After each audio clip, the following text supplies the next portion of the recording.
Okay, so this is my internship presentation for the summer of 2023.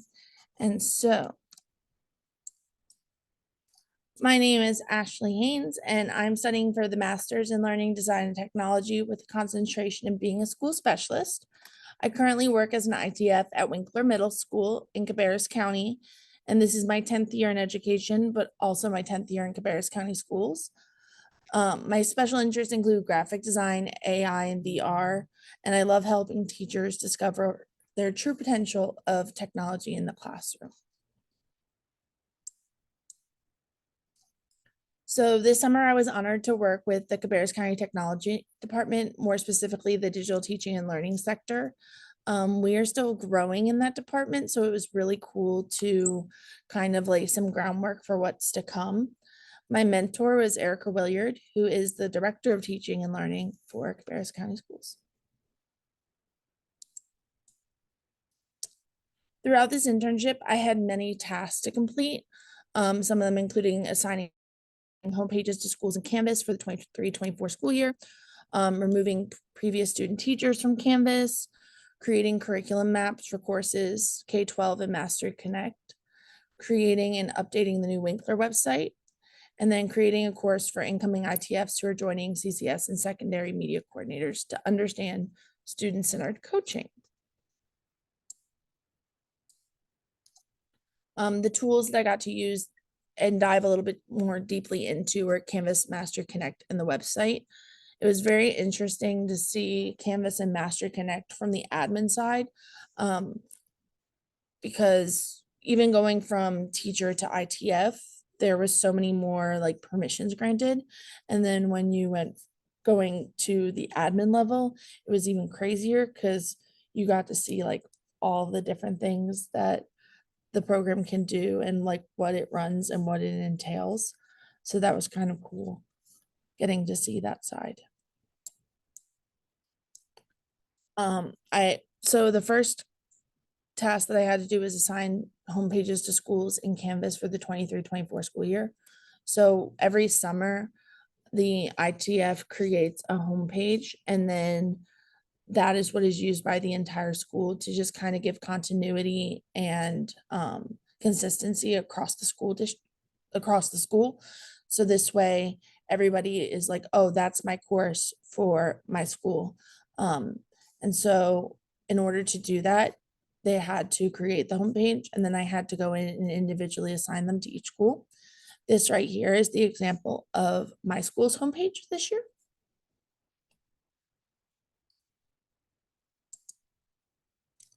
For the curriculum maps for the courses, I had to go in and update them to the current year and then assign them to each of the schools. It was really interesting for me getting to see how many schools overlapped, because we have a lot of non-traditional schools. So we have K-8 schools in our district. We have early colleges. So getting to learn about the different courses that are available was quite cool. Getting to see just kind of what it looked like. I also had to create and update the new Winkler website. So our website changed this summer to a completely different platform, and almost everything didn't transfer over. They transferred basically one picture, and that was it. So kind of learning to build the website from scratch, the consistency of it, learning all the little ins and outs of this new platform was quite a challenge, but welcomed. And I think I'm better for it now, having learned both Blackboard and Smart Sites. The course that I got to create in Canvas was for new and incoming ITFs who are joining CCS and secondary media coordinators who are already here in CCS to understand student-centered coaching. We implemented this last year for all ITFs that were here, and we went through year one. So they kind of needed an overview briefing for those who are just joining now as to what we did last year so that they can continue on with year two. they wanted it to be worth 5 credit course hours. So there was 3 hours of reading, 2 hours of practicing. This is probably the one task that the program helped me with the most, because I was able to create a storyboard and show my logic behind the different things that I did, which came in handy when I was meeting with my mentor and the project manager on the task, because she was able to say, like, okay, what was your logic behind this? And I had already created the planning document for it. This is kind of a layout of how I did the modules. Again, the first 3 being reading, and then the last 2 being the practice. So kind of going behind the why of why we did student-centered coaching, what is student-centered coaching, what is the ITF responsible as far as student-centered coaching going, and then actually putting the student-centered coaching into practice. This is a little bit of what the reading looked like. Again, all the visuals were taken from the trainings that we did in the district. This video is also taken from our training on what coaching is and what coaching isn't. And then I also referenced, we read the book Students in Our Coaching, so I referenced like the most important pieces of the book that they needed to know. And then quotes that were important, I highlighted it in larger lettering. This is again some of the interesting parts. I really like the success story, because I believe when you create a course, you want to give them that point of like, this is doable. And that was kind of my plan behind it, was like, yes, you need to do this, but let's not make it overwhelming, because they have everything that I already have on my plate, and then now this course as well. In the what do I do, I included an example of instructional technology support board that I created, because part of the student-centered coaching is marketing yourself as a coach and kind of telling teachers, like, what do you need? How can I support you? And then explaining like what the coaching cycles are, what a coaching cycle looks like, examples of learning targets that they might come up with when setting a goal. And the goal of this course was for them to complete 1 mini coaching cycle, and then also get feedback on it before they have to do the mini coaching cycle along with us this year. And then also the difference between like what a coach is and what a school leader is, and then how does admin fit into those expectations?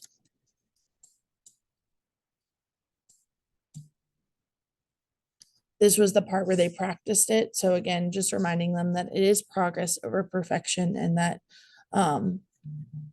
they have the opportunity to kind of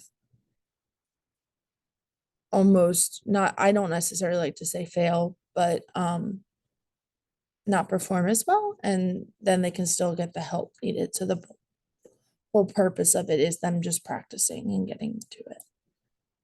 And then at the end, we use Badger here in CCS, which is a program that allows you to get a digital badge for all the trainings that you complete. So I designed a digital badge for level 1 of student-centered coaching, and then we're going to have a level 2 badge for after this year. So this is the page that reminded them they get their badge.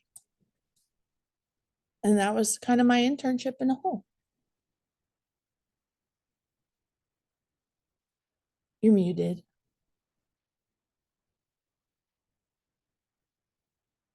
Great.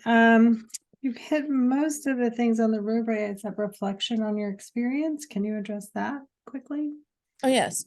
So the entire experience, I think, was incredibly insightful, just because I, coming into the ITF role, and I think with every new role, you learn that there are things that you never thought took place behind the scenes. And so getting to step into that level of like above ITF, because Erica really trusted me with district logins and things like that. And so it was honestly a really humbling experience, I guess I could say, because I realized like that she did put that trust into me to do the things that I needed to do. Also, I realized that a lot of the position is working independently with like minor check-ins.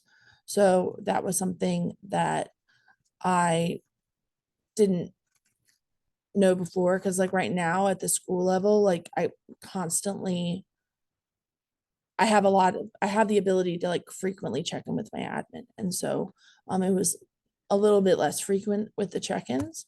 Um, but yeah.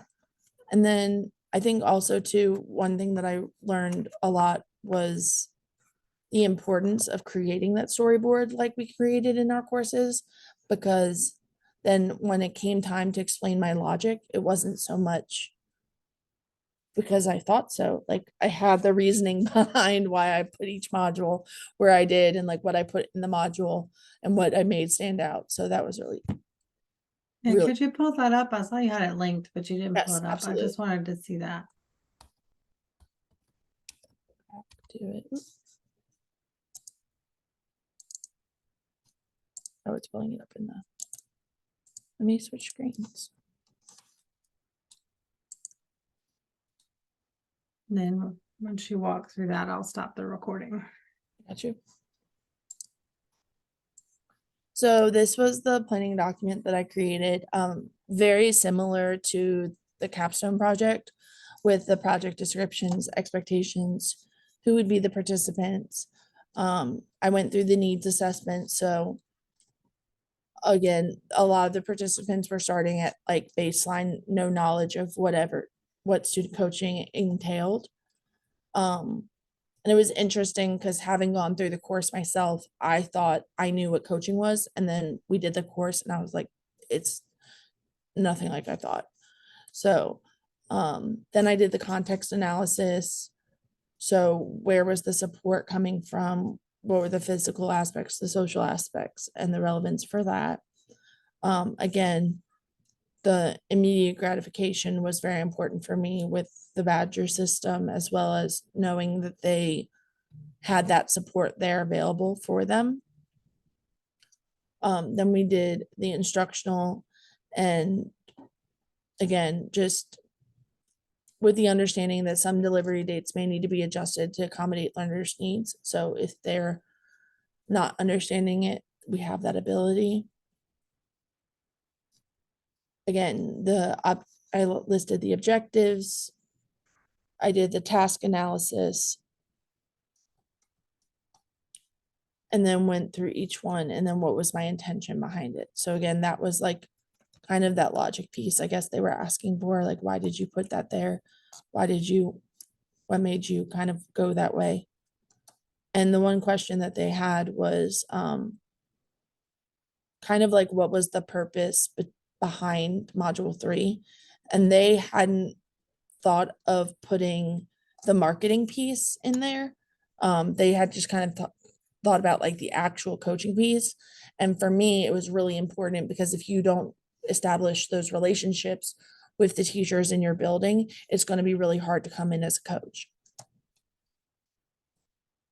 And so that was,